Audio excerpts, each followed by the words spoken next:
Қайырлы кеш, құрметті көрермен, эфирде Ақшам телеарнасының жаңалықтар топтамасы. Студияда мен Айолым Алтынбекова, алдымен аңдатпа. Облыс әкімі Ұлытау футбол клубы командасының құрамымен кездесті. Ұлытау облысының әкімі жанындағы әйелдер істері және отбасылық демографиялық саясат жөніндегі облыстық комиссияның кезекті отырысы ұйымдастырылды. Міндетті әлеуметтік медициналық сақтандыру жүйесі ақпараттық насихат тобының мүшелері Қазақмыс корпорациясының технологиялық колледжі қызметкерлерімен кездесті. Барша мұсылман асыға күтетін қадір түні биыл ол қай күнге сәйкес келеді және оны қалай өткізу керек сәлден соң. Облыс әкімі Берік Әбдіғалиұлы Ұлытау футбол клубының басшылығымен және ойыншылармен кездесті. Іс-шара барысында футболшылар мен спорт өкілдері өңір басшысымен екінші лиганың біріншілігіне қатысуын және алдағы маусымға арналған міндеттерді талқылады. Облыс орталығында орналасқан Металлургтер стадионында Ұлытау футбол клубы өкілдерімен кездесуде Берік Әбдіғалиұлы жаттықтырушылар штабы мен футболшыларға алдағы ойындарына табыс тілеп, жергілікті билік өкілдері Қазақмыс корпорациясымен бірлесіп клубқа қажетті қолдау көрсететінін атап кетті. Ұлытау футбол клубы құрылғаны шын жүректен баршаңызды құттықтаймын. Ең біріншіден осы сіздерге осы алдағы келе жатқан жарыстар, әсіресе 18 сәуірде Талдықорғанда өтетін алғашқы ойынды өткізейін деп отырсыздар, сәттілік тілеймін. Біздің енді қала облыс құрылғаннан тек қана ол әкімшілік құру емес, әрине бұл облыстың қайта құру, жаңғырту, соның ішінде барлық салалар бар. Салаларды қалпына келтіруіміз керек. Соның бірі ол футбол. Халық күтіп отыр, әсіресе футбол жанкүйерлері бұрынғы Жезқазған облысындағы, Жезқазған қаласындағы команданың дәстүрін жалғасады деп сіздерге үлкен үмітпен қарап отыр. Кездесу барысында клуб ойыншылары жеке-жеке таныстырылды. Олар алдағы уақытта Талдықорған қаласына футболдан Қазақстан Республикасы чемпионатының екінші лигасына жол жүргелі отыр. 2022 жылдың желтоқсанында Ұлытау футбол клубы құрамына Сатпаев, Жезқазған, Ұлытау, Жезді және Жаңарқа елді мекендерінен дарынды футболистер іріктеп алынған. Ұлытау футбол клубының алдында екінші лигадан бірінші орын алып, алдыңғы қатарға шығу мақсаты тұр. Сонымен қатар Ұлытау облысының футбол қауымдастығы өңірде бұқаралық және балалар жасөспірімдер футбол дамытатын болады. Ұлытау командасының әкімшілік алдында, облыс әкімінің алдында презентациясын жасап жатыр. Өйткені Алла қаласа 18 сәуірден бастап біздің чемпионатымыз басталады. Яғни бірақ біз ойындарымыз қонақ Талдықорғанда қонақ ойындар болады. Содан кейін 3 мамырдан бастап өзіміздің Жезқазғанда басталады ойындар. Сондықтан ең бастысы қазір желтоқсан айынан бері үлкен іріктеу жұмыстары болды. Өзіміздің бұрынғы осындағы ойнайтын жастарымызды, солардың жағдайын қарап, физикалық тұрғыда қандай екенін бәрін біздің мамандар көрді. Содан кейін ішінен іріктеп, қаңтар айынан бастап оңтүстік Қазақстанда, Шымкент қаласында жұмыстар болды. Осы бүкіл физикалық тұрғыдан команда, техниканың бәрін.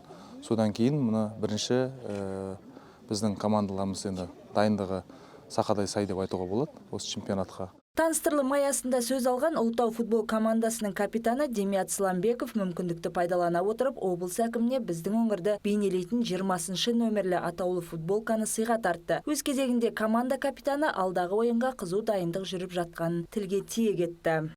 Подготовка идет полным ходом.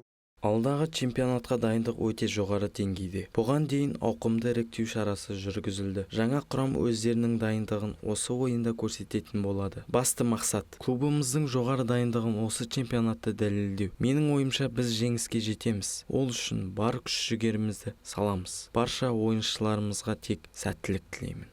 Одан әрі Берік Әбдіғалиұлы әр футболшымен танысып, Ұлытау футбол клубы басшылығымен, командамен жаттықтырушылар штабының алдында тұрған міндеттерді талқылады. Айта кетейік, 2022 жылдың 20 қаңтарында Ұлытау облысының әкімдігі мен Қазақстанның футбол федерациясы өңірде футболды дамыту жөніндегі меморандумға қол қойған болатын. Қауымдастық президенті ретінде Қазақмыс барлау бас директоры болып Ғалым Нұржанов тағайындалған болатын.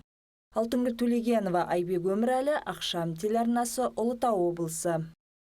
Ұлытау облысы әкімінің жанындағы әйелдер істері және отбасылық демографиялық саясат жөніндегі комиссия мүшелері ана мен бала өлімінің алдын алу шараларын талқылады. Іс-шараға комиссия мүшелері, қоғам және бақ өкілдері қатысты. Кеңес облыстық көпсалалы ауруханада өтті. Маңызды мәселелер талқыламас бұрын комиссия мүшелері перинаталдық орталықтың жаңа ғимаратын аралады. Мамандар орталықтың жұмысымен толыққан таныстырып, комиссия мүшелері Ұлытау облысы әкімінің орынбасары Ғалымжан Құсманғалидің төрағалығымен өткен кеңесте бас қосты. Өз кезегінде Ғалымжан Мұратұлы алдағы уақытта денсаулық министрімен бірлесіп біршама жұмыстар атқарылып жатқанын, аталмыш аурухананың маңайынан кешенді медициналық орталықтар бой көтеретінін тілге тиек етті. Қосымша осы перинаталдық орталықтың жанынан қосымша медициналық арнайы нысандарды салуды көздеп жатырмыз. Сонда ол бір тұтас бір комплекс ретінде қарастыратын боламыз. Ана мен бала өлімінің алдын алу бойынша қабылданып жатқан шаралар жайында облыстық денсаулық сақтау басқармасының басшысы Ләззат Ранова баяндады. Оның сөзінше облыста 6 акушерлік ұйым жұмыс істейді. Біреуі 3-ші деңгейлі және 5-еуі перинаталдық көмекті 1-ші деңгейлі аймақтандыру ұйымдары. Айтуынша өткен жылы облыста 4000-ға жуық бала дүниеге келсе, ана өлімінің 4 оқиғасы тіркелген. Ал 2020 жылы бұндай жағдайдың саны 5-еу болыпты. Облыстан 6 босандыру ұйымы жұмыс істейді. Оның ішінде 1-3-ші деңгейдегі ұйым, 5 1-ші деңгейдегі перинаталдық көмекті аймақтандыру ұйымдары жұмыс жасайды. Бүкіл облыс перзентханаларға босанатын әйелдер мен балаларға перинаталдық және акушерлік көмек көрсету бойынша аймақтандыру деңгейіне сәйкес аумақтарға бөлінген. Мәселен, Жезқазған қаласы облыстық көпбейінді ауруханада Ұлытау ауданынан, Сәтпаев қаласынан, Жаңарқа ауданынан, Қаражал қаласынан, Жайдем кентінен келген әйелдерге перинаталдық көмек көрсетеді. Облыстың босандыру стационарларында 107 керует орын бар. Оның ішінде 1-ші деңгейде 47 керует, 3-ші деңгейде 60 керует, босандыру орындарының 75%, 3-ші деңгейлі ұйымдарға шоғырландырылған. Облыста 28 күнге дейін неонаталдық жас балаларға арналған 21 төсекпен, Жезқазған қаласында 16, Сәтпаев қаласында 5 төсек құрылған. Жаңа туған нәрестелерді күту және патология бөлімшесі бар. Нәресте өлімінің негізгі себебі босанатын әйелдердің денсаулығының нашарлығы екені атап өтілді. Сонымен босанатын әйелдердің 60% әртүрлі патологиямен келеді. Сондай-ақ дәрігерлер әйелдердің өз денсаулығына ортақ жауапкершілігінің төмендігіне, көбінесе дәрігерлердің кеңесіне құлақ аспайтынына шағымданды. Облыстық көпсалалы аурухананың босану бөлімшесінің қызмет туралы да баяндама жасалды. Жүкті босанатын және босанған әйелдерге медициналық көмектің сапасын жақсарту үшін белгілі мамандармен бірлесіп өткен жылдың қыркүйек айында перинаталдық орталық көпсалалы ауруханаға көшірілген белгілі. Сондай-ақ ол жерде перинаталды диагностика жүргізілетін ұрықты қорғау орталығы да құрылған. Денсаулық сақтау мекемесінің жарықтандырылуын атап өтіп, облыстық комиссия мүшелері халық арасында балалы болу, ұрпақ денсаулығын сақтау, оның ішінде отбасын жоспарлау және жүкті әйелдер мен жас балаларға күтім жасау мәселелеріндегі білімді барлық жерде кеңінен насихаттау қажет екендігіне назар аударды. Ал Ұлытау облысының әкімі жанындағы әйелдер істері және отбасылық демографиялық саясат жөнінде комиссия мүшелері де бұған өз деңгейінде ықпал ете алатындарын жеткізді. Алтынгүл Төлегенова, Хамза Баркен, Ақшам телеарнасы, Ұлытау облысы. Міндетті әлеуметтік медициналық сақтандыру жүйесі медициналық қызмет көрсетудің сапасы мен қолжетімділігін жақсартуға бағытталған. Бұл реформаның енгізілгеніне 3 жылдан астам уақыт болды. Десе де Ұлытау облысының тұрғындарын жүйемен толық көлемде қамту мүмкін болмай отыр. Осы орайда өңірде кешенді жұмыстар қолға алынды. Қандай, тілші тарқатады. Ағымдағы жылдың 8 ақпанында Ұлытау облысы әкімінің орынбасары Ғалымжан Құсманғали міндетті әлеуметтік медициналық сақтандыру жүйесіне тұрғындарды тартудың жол картасын бекітті. Мақсат медициналық көмекке қолжетімділікті арттырып, өңір тұрғындарын жүйемен толықтай қамту. Жол картасын жүзеге асыру мақсатында Сәтпаев қалалық әкімдігі әлеуметтік медициналық сақтандыру қорының Ұлытау облысы бойынша филиалымен бірлесе кешенді жұмыстарды қолға алды. Сондай жұмыстардың бірі ақпараттық насихат тобының еңбек ұжымдарымен кездесуі. Жақында кездесу Қазақмыс корпорациясының технологиялық колледжінде орын алды. Денсаулық сақтау саласында міндетті әлеуметтік сақтандыру жүйесі енгізілген болатын. 2020 жылы 1 қаңтардан бастап сол қор қазір жұмыс істеп жатыр. Жүйе жүйеде жұмыс істеп жатыр медицина мекемелері. Енді қала әкімінің қаулысымен Сәтпаев қаласында осындай ақпараттық насихаттау тобы құрылған болатын. Халықтың арасында мынау ОСМС дейміз, ОСМС деп берейін, барлықтан түсінікті болу үшін. ОСМС бойынша қандай жаңалықтар бар, қандай жаңа принциптері бар. Тағы да көптен көп ақпараттар қазір шығып жатыр. Сол бойынша бізде қазір ақпараттық жұмыс жүргізіп жатырмыз. Іс-шара барысында әлеуметтік медициналық сақтандыру қорының Ұлытау облысы бойынша филиалының халықты ақпараттандыру және өтініштерді қарау бөлімінің жетекшісі Диана Уразалина мен бас сарапшысы Қымбат Иламанова кездесуге жиналғандарға міндетті әлеуметтік медициналық сақтандыру жүйесінің мүмкіндіктері мен артықшылықтары жайында айтып, қор пациенттердің құқығы мен мүддесін қорғау жолында екенін ұғындырды. Сондай-ақ колледж қызметкерлерінің барлық сұрағына жауап берді. 10 айда сізде 140 мың теңге аудардыңыз, Сіз сол 140 мың теңгеге мысалы қазір барсаңыз, сіз қай дәрігерден қандай не өте аласыз платно, өте алмайсыз ғой. Сол себептен оны накопительный емес қылып қойды. Сіз қанша теңге аударсаңыз да, сіз айына 2000 теңге аударыңыз. Мысалы, жұмыссыздар бар, өз-өздерін жұмыспен қамтып отырған таксистер, үйде торт пісіретін, тігін қызметін жасап отқан ауылда адамдар бар, өзінің малының сүтін сатып отқан адамдар бар. Сол кісілер мысалы 1775 теңге төлейді айына. Ол жерден о кісіден налог подоходный ұсталынады, о кісіде пенсионный ұсталынады, ОСМС ұсталынады, бүкіл налогтар ұсталынады, о кісіде, получается, пенсионный отчисление шығып, о кісіде стаж бар деген сияқты, ертең о кісі зейнеткерлікке шықса, сонда о кісіден ұсталынатын 40% жаңа 1750 теңгенің 40% ұстайды, ол бір тиын ғой, енді бір 1000 теңгеден, грубо 1000 теңге аударып отырып, о кісі жаңаға 1-2 миллионның есебіндегі дәрілік қызметте, дәрігердің қызметін алады, операция жасай алады. Айта кетсек, бүгінгі таңда Сәтпаев қаласында сақтандырылған мәртебесі жоқ 7222 тұрғын бар. Өкінішке қарай сақтандырылмаған азаматтар тегін медициналық көмектің кепілдік берілген көлеміне ғана ие. Яғни олар үшін міндетті әлеуметтік медициналық сақтандыру шеңберіндегі медициналық қызметтер қол жетімсіз. Диана Абдықалықова, Хамза Баркен, Ақшам телеарнасы, Сәтпаев. Жақында барша мұсылман қауымы мың айданда қайырлы болып саналатын қадір түнін қарсы алады.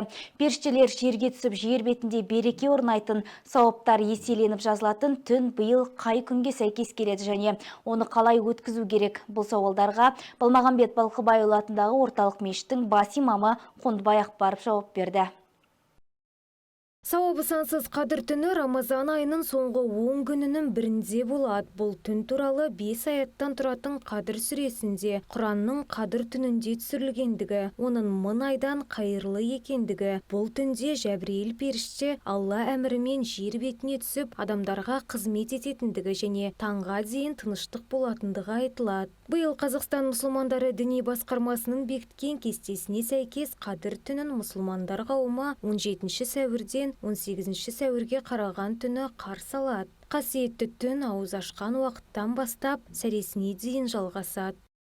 Пайғамбарымыз саллаллаху алейхи уассаламның хадис шәрифі бар. Қасиетті Рамазан айының соңғы 10 күні бұл қадір түні. Кімде-кім осы түні ғибадат қылшылықпен өткізген болса, 1000 ай ғибадат қылшылық өткендей сауап жинайды. Осы 1000 ай ғибадат қылшылықпен өткізгендей сауап жинайтын түні осы қасиетті Рамазан айының соңғы 10 күнінен іздендер деген. Сол себептен мынау соңғы 10 күні басқа Рамазан айының алғашқы 20 күннен қарағанда осы соңғы 10 күнін көп құлшылықпен өткізуге тырысуымыз керек біз түнін. Бұл түні Алланың әміріменен көктен періштелердің барлығы жер бетіне түседі дейді. Бұл түскен періштелердің барлығы осы жер бетіне түскен періштелерден жер сығалады. Сығылған соншалықты періштелер бір-біріне сыймай сондай сығалады дейді. Айлардың мырзасы Рамазан, күндердің мырзасы жұма болса, түндердің мырзасы қадір түні. Қондыбай қажы қадір түнін әуелі шынайы ниетпен, Алланың ризашылығы үшін ғибадат жасаумен, өткен қате кемшілік күндеріміз үшін тәубе жасап, истихфар айтып, кешірім сұраумен және таң рауандап атқанға дейін ұйықтамай, шын ықыласпен, дұға жасаумен өткізу керектігін айтады. Жалпы енді біздің дәстүрімізде осы қадір түнінде дастарханды жайып, дастарханның басында отырады, әңгімелеседі, басқа нәрсе істейді. Жоқ, жалпы негізгі шариғаттың шартында бұл түні ғибадат құлшылық жасау. Ғибадат құлшылық жасаған ғибадат құлшылығыңызды Алла Тағала еселеп сауап жазады. Сол себебі шамаңыз келгенше ғибадат құлшылық жасау білмейтін болсаңыз, мешітке келсеңіз жақсы. Мешітте көпшілікпен бірге істеген ғибадат құлшылықтарына сіздер жамағат болып ұйып, ғибадат құлшылық жасаймыз. Қадір түні жасалатын ғибадат мұнайға, яғни 83 жылға дейін. Сондықтан әрбір мұсылман бұл түнді құлшылықпен, дұға тілекпен өткізуге тырысуы керек. Естеріңізге сала кетейік, биыл Қазақстан мұсылмандары Қадір түнін 17 сәуірден 18 сәуірге қараған түні қарсы алады. Диана Абдықалықова, Құрмет Қожахметов, Ақшам телеарнасы, Сәтбаев. Ал біз естеріңізге саламыз, егер сіз де Ақшам телеарнасының өсіп өркендеуіне қатысты ұсыныс тілектеріңіз болса, 877-555-80-10 телефон нөміріне хабарлассаңыз немесе дәл осы нөмірге WhatsApp желісіне жазсаңыз болады. Бүгінге түскен ақпараттар легі осындай болды. Назарларыңызға рахмет. Алда орайы болжамы және орыс тіліндегі жаңалықтар.